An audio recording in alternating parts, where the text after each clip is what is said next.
Hi, this is Carole Sevilla Brown from ecosystemgardening.com. Thank you so much to John Oyston for putting my name forward for this award. Thanks also to Harold Smith, Janice Kell, Miriam Henriquez, and my teammate Janet Harrison for your support. And thank you to all the members of the North American Native Plant Society for your hard work and efforts in promoting the use of more native plants in our landscapes.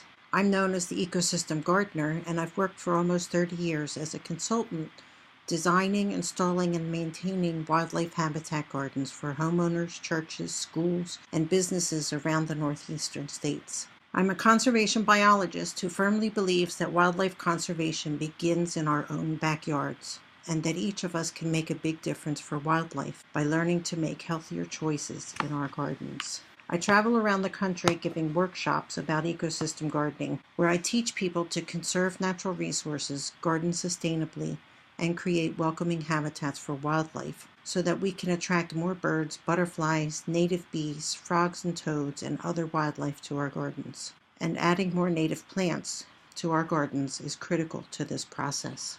When I was quite young, for lack of anything better to read, I carried each volume of the encyclopedia upstairs and read it every night from cover to cover like a novel. And several stories have stuck with me to this day. Martha the passenger pigeon died alone in her cage at the Cincinnati Zoo on September 1st, 1914. She was the last of her kind, and now the passenger pigeon is extinct. What was sad about this is that passenger pigeons used to number in the billions. They traveled in large flocks as protection from predators, until that is, they met the worst predator of all, and that was a human with a gun. They were shot by the tens of thousands at a time, salted and shipped east as food for slaves and poor urban workers. Habitat loss also contributed to their population declines.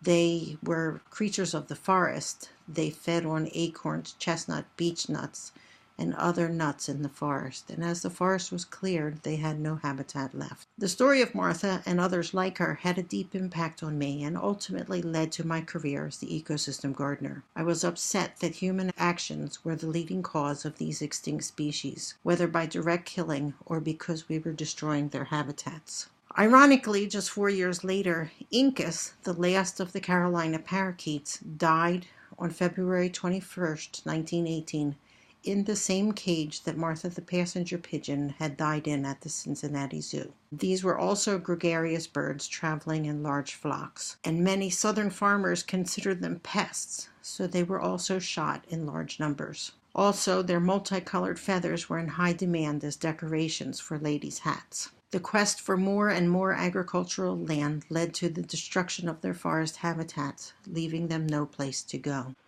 About 30 years ago, while I was in graduate school studying to be a clinical psychologist, a little chickadee grabbed my attention and ultimately ended up changing the course of my life's work in a very positive way. I had just bought a house and it was a mess. The garden was overrun with all manner of invasive plants: Norway maple, bishop's weed, multiflora rose, English ivy, sweet autumn clematis, and many more. But the little chickadee landed on a post and began to sing. And he followed me around that garden, stopping to sing and perch wherever I was. So I went and got a feeder and put it up for that chickadee. And I'm sure the chickadee was happy that I was so trainable to go and get a feeder for it. But I began to wonder, what did chickadees eat when there were nobody to hang feeders for them? So I began to study what birds need, and I discovered that not only were we destroying their habitat and depriving them of what they needed to eat, I decided I wanted to learn to give something back to wildlife in our gardens. So that very persistent little chickadee, because I learned to listen to it, created in me the desire to create more habitat for wildlife and to teach others how to do the same. I've devoted my life since then to creating welcoming habitat for wildlife in gardens around the Northeast, as well as traveling around the country helping to teach others to do the same thing. During the late 80s and early 1990s, there was very little good information about creating wildlife habitat gardens. I soon learned that much of the information that was available would lead to my making many mistakes along the way. It was those catalogs. Every January when the garden catalogs come out, and they started photoshopping pictures of birds and monarch butterflies on top of certain plants. It was garden porn at its best, and it worked. Many people bought those plants that were recommended because they wanted to have more birds and butterflies in their gardens. These were plants like Russian and autumn olive, silver fleece vine, multiflora rose, and many, many others that soon became a problem. Or actually, I should say, kind of a nightmare. Pretty soon, these plants were getting out of control and wiping out all of the other plants in my clients' gardens. And ultimately, more than 90% of what they were paying me to do was to eliminate these invasive plants from their gardens. Sadly, in our eagerness to create wildlife habitat, we had unknowingly added to the problem. And from there began the seeds of my philosophy of ecosystem gardening, working with Mother Nature to create habitats that were sustainable, conserve natural resources, and use the plants that our wildlife already had a relationship with, a relationship that had taken thousands of years to evolve. I wanted to learn to teach people how to give something back to wildlife in our gardens, how we could learn to make healthier and better choices in the way that we gardened, so that instead of destroying wildlife habitat, we were actually giving something back to them.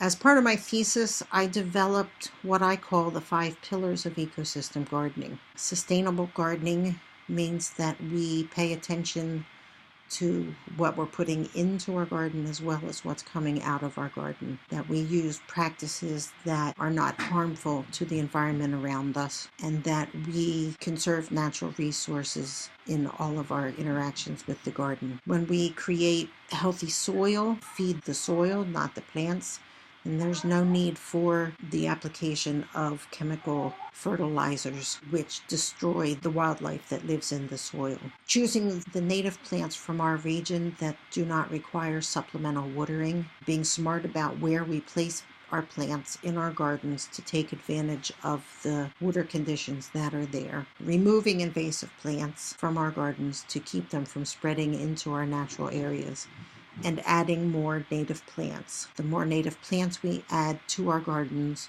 the more wildlife we were likely to attract. So when you put these 5 principles into action, you will automatically begin to see more wildlife in your garden just by doing these 5 easy steps. I've been very blessed and honored that I've been invited to travel around the country speaking at conferences and symposia to audiences large and small about how to create welcoming habitat for wildlife in your gardens using these 5 principles. In 2010, I was being interviewed on a radio show about ecosystem gardening, and I said that we needed to find a way to redefine what is so-called beautiful in our gardens.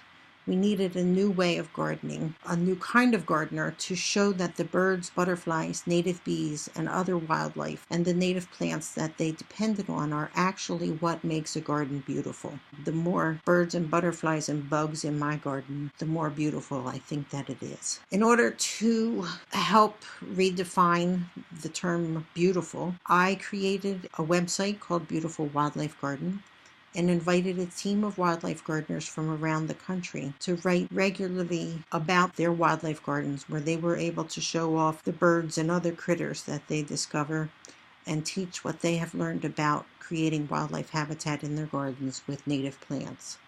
I'm thrilled and honored to have such passionate, dedicated wildlife gardeners. I learn from them every day. I learn something new from them. About 6 months after I started Beautiful Wildlife Garden, I was chatting with Doug Ptolemy about how it is that so few people are aware of the value of native plants for wildlife and what we could do to try to spread the word faster. And he's been traveling around the country since the publication of his book in 2007. I've been traveling to speak. Almost all of my team members have been traveling to speak. Native plant societies have been doing outreach. And still it seems like nobody knows what we're talking about. He had some very good advice for me, and he said that what we needed to do was to find a bigger voice to get the word out to more people. So I went to work and started another website called Native Plants and Wildlife Gardens, and I invited a lot of people to participate in that team. It's a group of professionals from all over the United States and Canada, all sharing their passion and knowledge about native plants, wildlife gardens, schoolyard habitats, environmental restoration, green roofs, and so much more. This team consists of authors, native plant nursery owners, biologists, botanists, entomologists, teachers, wildlife gardeners, and so much more. And I'm honored to have each of them as part of this vibrant and passionate community. Please stop by and visit both team websites. There's a tab at the top of each page called The Team, where you can get to know each of the members on each of these teams. Please leave comments while you're there. We love participating in conversation and hope that you will too.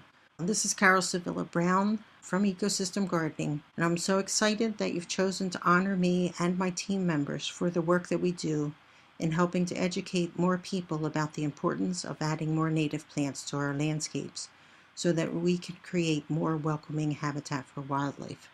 Thank you so much for this honor.